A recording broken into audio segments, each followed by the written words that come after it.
আসসালামু আলাইকুম, সকলকে স্বাগতম সি প্লাস প্লাসের প্লেলিস্টে। এই প্লেলিস্টে আমরা দেখব সি প্লাস প্লাসের একদম বেসিক থেকে অ্যাডভান্স পর্যন্ত সবগুলো টপিক ওয়াইজ ভিডিও। সো এই টিউটোরিয়ালের জন্য বা এই সি প্লাস প্লাসের জন্য আমরা যে কম্পাইলারটি ইউজ করতে যাচ্ছি সেই কম্পাইলারটি হচ্ছে ভিজুয়াল স্টুডিও কোড। এছাড়াও আরো বেশ কিছু কম্পাইলার রয়েছে, আমরা চাই সেগুলো ইউজ করতে পারি। সো আজকের দিনের যে বিষয়টা আমরা শিখবো সেটা হচ্ছে কোনো কিছু প্রিন্ট করা, অর্থাৎ সি প্লাস প্লাস এর মাধ্যমে কোনো কিছু প্রিন্ট করা আজকে আমরা দেখব। এর জন্য শুরুতে আমরা সি প্লাস প্লাস এর একটি ফাইল ক্রিয়েট করে নিচ্ছি। নামটি দিচ্ছি test.c++ বা সিপিপি, এন্টার। ওকে, আমাদের ফাইল ক্রিয়েট করা হয়ে গিয়েছে। এখন আমরা দেখব কিভাবে সি প্লাস প্লাস এর মাধ্যমে কোনো কিছু প্রিন্ট করা যায়। সি প্লাস প্লাস এর জন্য শুরুতে যে জিনিসটি এখানে লিখতে হবে তা হচ্ছে হ্যাশ ইনক্লুড, দেন আমাদেরকে লিখতে হবে IOStream, অর্থাৎ সি প্লাস প্লাস এর জন্য এটি হচ্ছে হেডার ফাইল। এই হেডার ফাইলের প্রথম অংশটি হবে হ্যাশ ইনক্লুড এবং দেন এরপরে যে অংশটি হবে সেই অংশটি হচ্ছে IOStream। এই IOStream এর ভিতরে আবার কিছু অংশ আছে, যেমন এখানে শুরুতে দেখতে পাচ্ছি আই রয়েছে, দেন আই এর পরে রয়েছে ও, দেন স্ট্রিম। সো এখানে আই হচ্ছে ইনপুট, ও হচ্ছে আউটপুট, আর এখানে স্ট্রিমই থাকবে। দেন আমাদের এর পরবর্তীতে যে লাইনটি লিখতে হবে সেটা হচ্ছে ইউজিং নেম স্পেস std, অর্থাৎ আপনি যে কোনো ধরনের সি প্লাস প্লাস মানে আর কি সি প্লাস প্লাস এর কোড আপনি লিখতেই যান, তো সেক্ষেত্রে আপনাকে অবশ্যই এই লাইনটি লিখতে হবে, সেটা হচ্ছে ইউজিং নেম স্পেস std। দেন আমি নিচে লাইনে চলে আসছি এবং এখানে লিখছি মেইন ফাংশন ইন্ট মেইন। এখানে ইন্ট মেইন হচ্ছে মেইন ফাংশন এবং আমরা এখানে যতটুকু কোড দেখতে পাচ্ছি এতটুকুই হচ্ছে সি প্লাস প্লাস একটা ফরম্যাট, অর্থাৎ আপনি সি প্লাস প্লাস যত কাজ করবেন সবই মেইন ফাংশনের ভিতরে আপনি কাজ করবেন।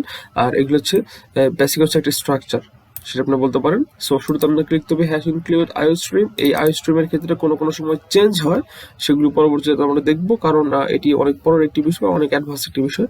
সো এরপরে রয়েছে আপনাকে মাস্ট যে লাইনটি লিখতে হবে সেটি হচ্ছে ইউজিং নেম স্পেস std। এই লাইনটি লিখতে হবে এবং এই লাইনটির পর আপনাকে লিখতে হবে একটি মেইন ফাংশন। এই মেইন ফাংশনটা আমরা দিচ্ছি ইন্ট মেইন। এখানে আপনি ইন্ট স্কিপ করতেও পারেন, এটি কোনো সমস্যা নেই। সো এই ইন্ট মেইনের ভিতর আমরা লিখবো যে কোনো কিছু প্রিন্ট করার জন্য আমরা কি করতে পারি। সো প্রিন্ট করার জন্য আমরা যেটি ইউজ করবো সেটি হচ্ছে সি আউট। সি আউটের পর আমরা যেটিকে বলেছি ডাবল লেস দেন সাইন বা ডাবল লেস দেন চিহ্ন। সো এর ভিতরে আমাদেরকে লিখতে হবে ডাবল কোটেশন। ডাবল কোটেশনের ভিতর আমরা যে মেসেজটি প্রিন্ট করতে চাচ্ছি বা যে জিনিস আমরা প্রিন্ট করতে চাচ্ছি, সাপোজ আমরা প্রিন্ট করতে চাচ্ছি hello world,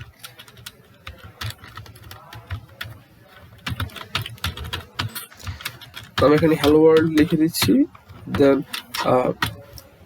C plus plus এর ক্ষেত্রে সবসময় বেশিরভাগ ক্ষেত্রে আপনি দেখবেন যে আপনাকে ইউজ করতে হবে হচ্ছে, বা কোনো একটি লাইন ইউজ করার পর আপনাকে ইউজ করতে হবে সেমিকোলন। সেমিকোলন এখানে দিয়ে দিচ্ছি। দেন এখন আমি যদি কোডটি রান করি আমরা দেখবো যে আমাদের আউটপুট দেখাবে হচ্ছে হ্যালো ওয়ার্ল্ড। হ্যাঁ, এখানে আরো একটি লাইন লিখছি আমি, এটি লিখলেও হয় না লিখলেও হয়, এর বিষয়টা আমি একটু পরে বলছি। দেন সেটা হচ্ছে ইন্ডেল। ইন্ডেল মানে হচ্ছে একটি নিউ লাইন, অর্থাৎ ইন্ড লাইন এর ফুল মিনিং হচ্ছে ইন্ট, এল মানে হচ্ছে লাইন। সো কোডটা আমি এখানে রান করছি, আমাদের টার্মিনালের মাধ্যমে এটি রান হচ্ছে। এখানে আমরা দেখতে পারবো নিচে অংশ আমরা দেখতে পারবো হচ্ছে হ্যালো ওয়ার্ল্ড। এখানে আমরা দেখতে পাচ্ছি হ্যালো ওয়ার্ল্ড। এই হ্যালো ওয়ার্ল্ডটি হচ্ছে এখানের যে হ্যালো ওয়ার্ল্ড। এখানে আমি সামনে যদি একটু ওয়ান ট্যাপ পরিমাণ অর্থাৎ 4টি স্পেস দেই, তো সেক্ষেত্রে আমরা দেখতে পারবো এখান থেকে একটু গ্যাপ দিয়ে এখানে চলে আসবে। আমি দেখছি কোডটা আবার রান করে দেখছি, আমরা দেখতে পাচ্ছি এখানে আরেকটু গ্যাপ দেয়, এখানে যে হ্যালো ওয়ার্ল্ডটি প্রিন্ট করেছে সেটা এখানে প্রিন্ট করেছে। এরপর আমরা যদি এই লাইনটি না লিখতাম, ইন্ট লাইন না লিখলে এই যে মাঝখানে একটি গ্যাপ রয়েছে, এই গ্যাপটি আর পড়তো না, যেটা আমরা এতটুকু যদি না লিখতাম। সো আমরা এতটুকু এখান থেকে কেটে দিচ্ছি।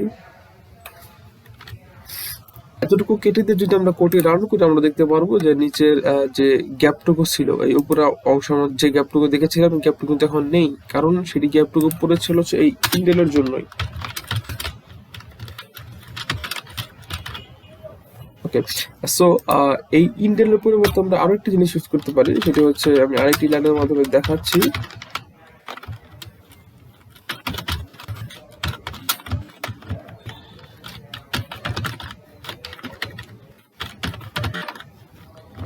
ওকে, এখানে আমি লিখলাম যে কোড ইন হার্ড, দেন আমি যদি ইন্টেলের পরিবর্তে অন্য কোনো কিছু ইউজ করতে চাই, সেটা হচ্ছে \n, অর্থাৎ আমরা যেটাকে বলেছি স্ল্যাশ চিহ্ন, সেইটা হচ্ছে উল্টা চিহ্ন, অর্থাৎ সেটি হচ্ছে লেফটের দিকে থাকে, এটা হচ্ছে রাইটের দিকে আর কি, এরকম।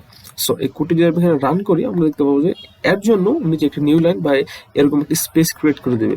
সো উপরটা আমি যদি এখান থেকে রিমুভ করে দিই, ওকে, কোডটি রান করছি আমি, সেম এই হ্যালো ওয়ার্ল্ডের উপর যখন আমরা যা দেখেছিলাম এটির জন্য সেম, কারণ এই মাঝখানে একটি স্পেস দেওয়ার কারণ হচ্ছে এখানে আমরা একটি \n ইউজ করেছি। সো আজকে টিউটোরিয়ালটি এতটুকুই। এতক্ষণ সাথে থাকার জন্য ধন্যবাদ।